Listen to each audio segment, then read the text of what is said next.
नमस्कार. मी बाळासाहेब हंडे आणि आपण पाहत आहात मिक्स मराठी कट्टा. या चॅनलच्या माध्यमातून मी तुमच्या समोर वेगवेगळ्या गोष्टी घेऊन येत असतो. आज आपण चर्चा करणार आहोत शिया गोयल, केतन अग्रवाल आणि चेतन चौधरी म्हणजे पुण्याच्या ह्या तिघांचं, ज्यामध्ये केतन अग्रवालला लोहगडावरून ढकलून देऊन त्याची हत्या करण्यात आली.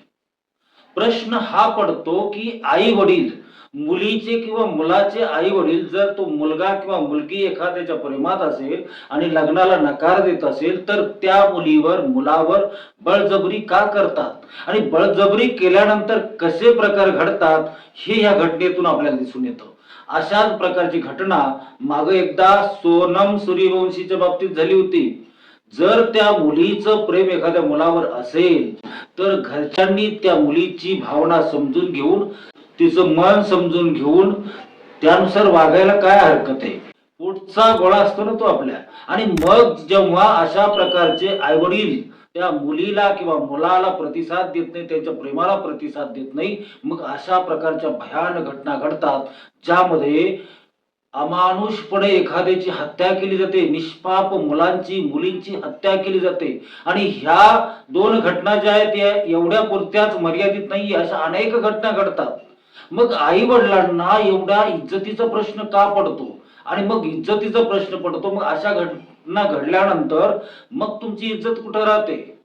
त्यामुळे आपल्या इज्जतीला जपण्यापेक्षा आपण ज्यांना जन्माला घातलं, लहानचं मोठं केलं, तळ हाताच्या फोडाप्रमाणे जपलं, त्यांच्या मनाचा विचार केला, त्यांच्या भावनेचा विचार केला, तर आईवडिलांचं त्यात सुख नसेल का? का फक्त आपली इज्जत, आपली आबरू समाजामध्ये टिकली पाहिजे? समाज काय म्हणेल, समाज काय म्हणेल, आता काय म्हणतोय समाज?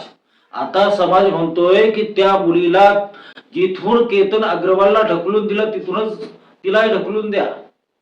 आणि या घटनेमध्ये ती शिया नावाची मुलगी, 19-20 वर्षाची मुलगी, आणि तो केतन अग्रवाल यांचं जेव्हा साखरपुडा झाला त्याच्यानंतर त्या मुलीने अनेक वेळा केतन अग्रवालला सांगितलं, असं म्हणतात की मला तुझ्या बरोबर लग्न करायचं नाही, कारण तुला टक्कल पडलेली आहे, तुझं बोलणं नीट नाही, हकलना म्हणतात त्याला हिंदीमध्ये, म्हणजे असं बोबडं बोलणं. तर त्यावरून ती कित्येक वेळा त्याला म्हणाली होती की मला तुझ्याशी लग्न करायचं नाही, पण केतन अडून होता की मला तुझ्याशीच लग्न करायचं. आणि मग ह्या सर्व गोष्टींचा परिणाम असा झाला की त्या मुलाची भयानक हत्या झाली. आणि संपूर्ण महाराष्ट्र हळहळ करतोय, पोलीस त्यांना पकडून आता तपास करतोय. ह्या सगळ्या गोष्टी फक्त आणि फक्त आई वडिलांच्या आपल्या अब्रूला जपण्यासाठीच्या हट्टापायी झालेल्या असतात. हा हट्ट सोडा. तुम्ही मुलांना लहानचं मोठं केलंय, त्यांच्या भावना समजून घ्या आणि त्यांच्या भावना समजून घेऊन मग तुम्ही जर प्रयत्न केले, त्यांच्या प्रेमाला प्रतिसाद दिला, त्या मुलीला किंवा त्या मुलाला कोणती मुलगी किंवा मुलगा पसंत आहे त्यांच्या घरच्यांशी बोला आणि त्यांचं लग्न व्यवस्थित लावून द्या. बाबांनो, असं करू नका. आपल्या मुलीचं, आता त्या शिया गोयलचं किती आयुष्य जेलमध्ये जाईल?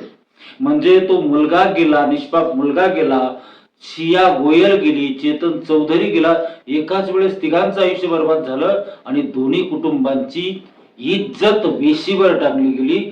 त्यामुळे हा अट्टाहास, हा हट्ट, समाज काय म्हणेल हा सोडून द्या. तरच आपण आपल्या मुलांना व्यवस्थित जगवू शकतो आणि समाजामध्ये काहीतरी आदर्श निर्माण करू शकतो. नाहीतर अशा घटना बघून काही प्रेमी युगुल एक तर आत्महत्या करतात, मुलगी आत्महत्या करते, मुलगा आत्महत्या करतो, खून होतात, सैराट आपण पाहिलाय. तर असं करू नका बाबांनो. ज्या मुलांना आपण लहानचं मोठं केलं, त्यांच्यासाठी आपण जगलो, तर त्यांच्या इच्छा का मारतात तुम्ही? त्या मारू नका, समजून घ्या आणि त्यांच्या इच्छेनुसार वागा. इच्छेनुसार म्हणजे ते काही म्हटलं तर तसं नका वागू, पण चौकशी तर करा. आणि जर एखादा मुलगा किंवा मुलगी त्यांनी प्रेम करत असले मुलाशी किंवा मुलीशी, ते जर वाईट असले तर ते समजून सांगा, प्रश्न मिटतोय ना. पण उगाच फक्त तुम्हाला कळत नाही आम्हाला सगळं कळतं, हा आईवडिलांचा जो समज आहे, हा समज मुळात मुलांच्या, प्रेम करणाऱ्या युवक युवतीच्या जीवावर उठतो. हा तुम्ही हट्ट सोडून द्या आणि आपल्या मुलांना जपा. हा व्हिडिओ आवडल्यास लाईक करा, शेअर करा आणि कॉमेंट्स करा आणि माझा चॅनल सबस्क्राईब करायला विसरू नका. पुन्हा भेटूया, तोपर्यंत नमस्कार.